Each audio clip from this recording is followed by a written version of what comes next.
Hello, this is chapter 27, part 2. Little Charlie caught Grandpa Joe's hand, and the two of them stood beside Mr. Wonka in the middle of the long bright room, listening to the Oompa Loompas, and this is what they sang.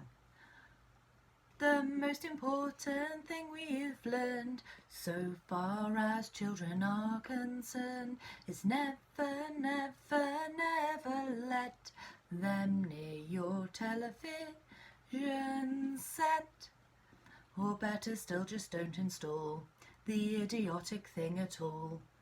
In almost every house we've been, we've watched them gaping at the screen. They loll and slop and lounge about and stare until their eyes pop out. Last week in someone's place we saw a dozen eyeballs on the floor.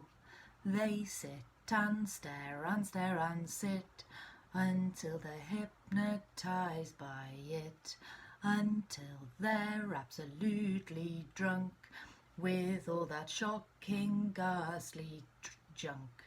Oh yes, we know it keeps them still. They don't climb out the windowsill. They never fight or kick or punch. They leave you free to cook the lunch and wash the dishes in the sink. But did you ever stop to think, to wonder just exactly what this does to your beloved tot? It rots the senses in the head, it kills imagination dead. It clogs and clutters up the mind, it makes a child so dull and blind. He can no longer understand a fantasy, a fairyland. His brain becomes as soft as cheese, his powers of thinking rust and freeze. He cannot think, he only sees. He cannot think, he only sees. All right, you'll cry, all right, you'll say, but if we take the set away, what shall we do to entertain our darling children? Please explain. We'll answer this by asking you what use the darling wants to do. How used they keep themselves contented before this monster was invented. Have you forgotten, don't you know? We'll say it very loud and slow. They used to read.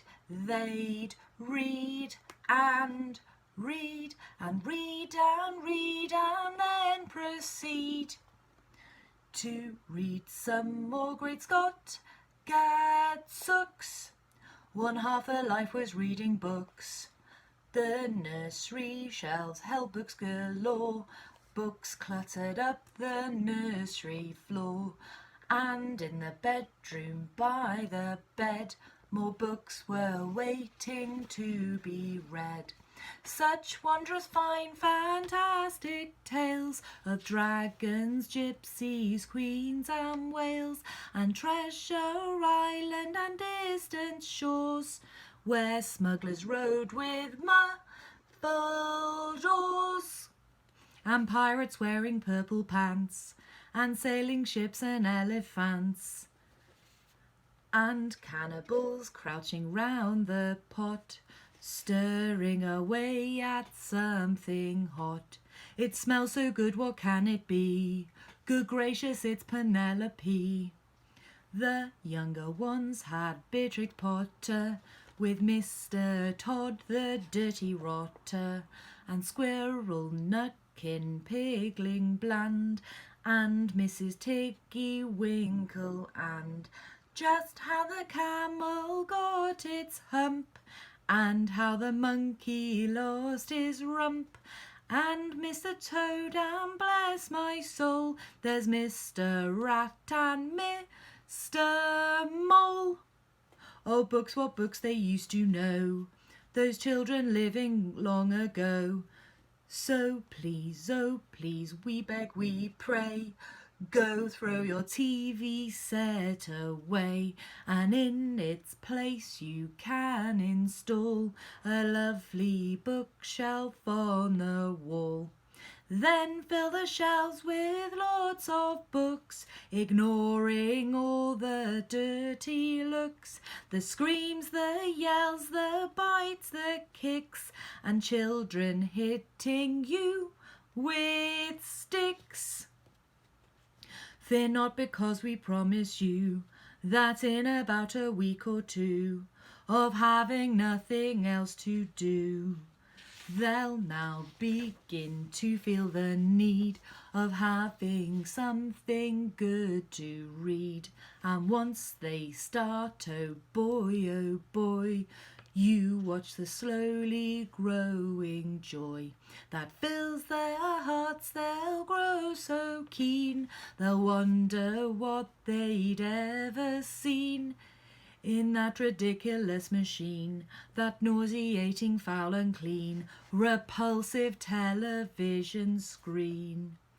And later each and every kid will love you more for what you did.